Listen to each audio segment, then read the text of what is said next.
ರಾಜ್ಯಪಾಲರಿಗೆ ಅವಮಾನ ಮಾಡಿರುವುದನ್ನು ಖಂಡಿಸಿ ಕಲ್ಯಾಣ ಕರ್ನಾಟಕದ ಹೆಬ್ಬಾಗಿಲು ಕಲಬುರಗಿ ನಗರದಲ್ಲಿ ಕಲಬುರಗಿ ಜಿಲ್ಲಾ ಬಿಜೆಪಿಯಿಂದ ಬೃಹತ್ ಪ್ರತಿಭಟನೆ ನಡೆಯಿತು. ಕಲಬುರಗಿ ನಗರದ ಸರ್ದಾರ್ ವಲ್ಲಭಭಾಯಿ ಪಟೇಲ್ ವೃತ್ತದಿಂದ ಜಿಲ್ಲಾಧಿಕಾರಿಗಳ ಕಚೇರಿಯವರೆಗೂ ರಾಜ್ಯ ಕಾಂಗ್ರೆಸ್ ವಿರುದ್ಧ ಧಿಕ್ಕಾರಗಳನ್ನು ಕೂಗುತ್ತಾ ಹಾಗೂ ಧಿಕ್ಕಾರಗಳ ಫಲಕಗಳನ್ನು ಪ್ರದರ್ಶಿಸುತ್ತಾ ಜಿಲ್ಲಾಧಿಕಾರಿಗಳ ಕಚೇರಿಯವರೆಗೂ ಆಗಮಿಸಿದ ಬಿಜೆಪಿ ಮುಖಂಡರು ಕಾಂಗ್ರೆಸ್ ನಾಯಕ ಅವರ ವಿರುದ್ಧ ಕೆರಳಿ ಕೆಂಡರಾದರು. ರಾಜ್ಯ ಕಾಂಗ್ರೆಸ್ ನಾಯಕರು ರಾಜ್ಯಪಾಲರ ವಿರುದ್ಧ ಪ್ರತಿಭಟನೆ ಮಾಡುವಾಗ ರಾಜ್ಯಪಾಲರಿಗೆ ಅವಮಾನ ಮಾಡಿದ್ದಾರೆ. ಅಲ್ಲದೆ ಕೆಲವು ಕಡೆ ರಾಜ್ಯಪಾಲರ ಭಾವಚಿತ್ರ ದಹಿಸಲಾಗಿದೆ. ಈ ಕ್ರಮವು ಅತ್ಯಂತ ಖಂಡನೀಯವಾಗಿದೆ. ಅದನ್ನೇ ಸಚಿವರುಗಳಾದ ಜಮೀರ್ ಅಹಮದ್ ಖಾನ್ ಹಾಗೂ ಕೃಷ್ಣ ಬೈರೇಗೌಡ, ವಿಧಾನ ಪರಿಷತ್ ಸದಸ್ಯರಾದ ಐವನ್ ಡಿಸೋಜಾ ಸೇರಿದಂತೆ ಹಲವು ನಾಯಕರು ರಾಜ್ಯಪಾಲರ ವಿರುದ್ಧ ಅವಹೇಳನಕಾರಿ ಹೇಳಿಕೆಗಳನ್ನು ನೀಡುತ್ತಿದ್ದಾರೆ.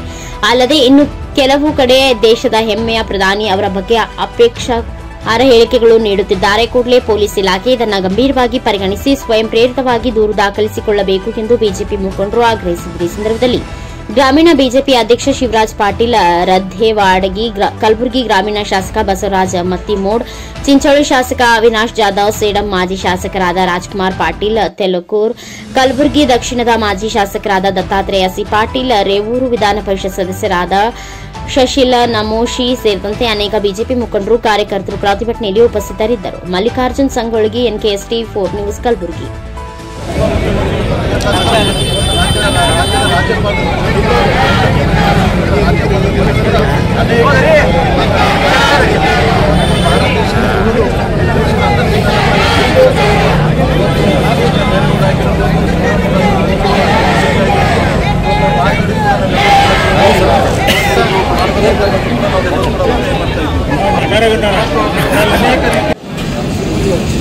ಮಾನ್ಯ ರಾಜ್ಯಪಾಲರಾದಂಥ ತಾವರ್ಚಂದ್ ಗೆಹ್ಲೋಟ್ ಸಾಹೇಬರು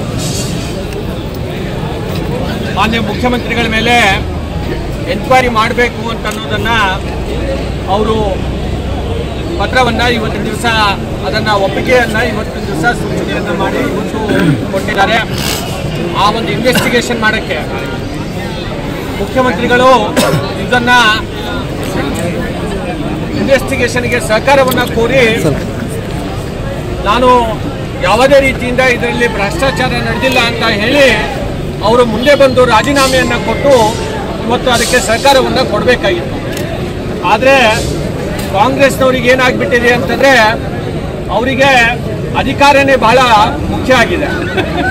ಇದನ್ನು ಖಂಡಿಸಿ ಈಗಾಗಲೇ ನಮ್ಮೆಲ್ಲ ನಾಯಕರು ಬಹಳ ವಿವರವಾಗಿ ಇವತ್ತಿನ ಈ ಹೋರಾಟದ ಬಗ್ಗೆ ಮಾತನಾಡಿದ್ದಾರೆ. ನಾವು ಕಾಂಗ್ರೆಸ್ ಸರ್ಕಾರದ ರಾಜ್ಯದಲ್ಲಿ ನಡೀತಾ ಇರುವಂತಹ ಭ್ರಷ್ಟಾಚಾರದ ವಿರುದ್ಧ ಮತ್ತು ಈ ಒಂದು ಮುಖ್ಯಮಂತ್ರಿಗಳು ಇವತ್ತೇನು ರಾಜೀನಾಮೆಯನ್ನು ನೀಡಬೇಕಾಗಿತ್ತು ಅದನ್ನು ಮಾಡಬೇಕು ಅಂತ ಹೇಳಿ ಇವತ್ತು ನಾವೆಲ್ಲರೂ ಸೇರಿ ಇವತ್ತು ಹೋರಾಟವನ್ನು ಮಾಡ್ತಾ ಇದ್ದೇವೆ. ಮತ್ತೊಮ್ಮೆ ಈ ಹೋರಾಟದ ಮುಖಾಂತರ ಇವತ್ತು ಕಾಂಗ್ರೆಸ್ ಸರ್ಕಾರಕ್ಕೆ ಇವತ್ತು ಎಚ್ಚರಿಕೆಯನ್ನು ಕೊಡುವಂತ ಕೆಲಸ ಇವತ್ತಿನ ದಿವಸ ಆಗಿದೆ ಅಂತ ಹೇಳಿ ಈ ಸಂದರ್ಭದಲ್ಲಿ ಹೇಳಿ ನಾನು ಮಾತುಗಳನ್ನು ಮುಗಿಸ್ತೇನೆ. ಧನ್ಯವಾದಗಳು.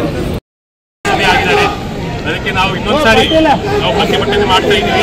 ಮತ್ತೆ ಇನ್ನೊಂದೇನೆಂದ್ರೆ ದುಃಖದ ಸಂಗತಿ ಏನಂದ್ರೆ ಗವರ್ನರ್ನೇ ನಮ್ಮ ಕಾನ್ಸ್ಟಿಟ್ಯೂಷನ್ ಸಂವಿಧಾನ ಹಿಡಿಯೋರು ಅಂತೂ ಒಬ್ರು ಗವರ್ನರ್. ಪ್ರೆಸಿಡೆಂಟ್ ಆದ ಮೇಲೆ ನಮ್ಮ ರಾಜ್ಯಕ್ಕೆ ಗವರ್ನರ್ ಎಲ್ಲರಿಗಿಂತ ದೊಡ್ಡವರು. ನಮ್ಮ ಗವರ್ನರ್ಗೆ ಎಲ್ಲರೂ ನಾವು ಗವರ್ನರ್ಗೆ ಯಾವುದು ಪಕ್ಷಪಾತ ಇರಲ್ಲ. ಗವರ್ನರ್ ಏನು ಕರೆಕ್ಟ್ ಏನು ರಾಂಗ್ ಕರೆಕ್ಟ್ ಇದ್ರೆ ಕರೆಕ್ಟ್ ವೇಸ್ ಅವ್ರು ಹೋಗ್ತಾರೆ, ಏನು ರೂಲ್ಸ್ ಪ್ರಕಾರ ಲಾ ಪ್ರಕಾರ. ಆದರೂ ಕೂಡ ನಮ್ಮ ಕೆಲವರು ಕಾಂಗ್ರೆಸ್ ಶಾಸಕರು ಏಕವಚನದಲ್ಲಿ ಗವರ್ನರ್ಗೆ ಅವಮಾನ ಮಾಡ್ತಾ ಇದ್ದಾರೆ. ಗವರ್ನರ್ಗೆ ಅವಮಾನ ಮಾಡ್ತಾ ಇದ್ರೆ ಸಂವಿಧಾನಕ್ಕೆ ಅವಮಾನ ಮಾಡ್ದಂಗೆ. ಅದಕ್ಕೆ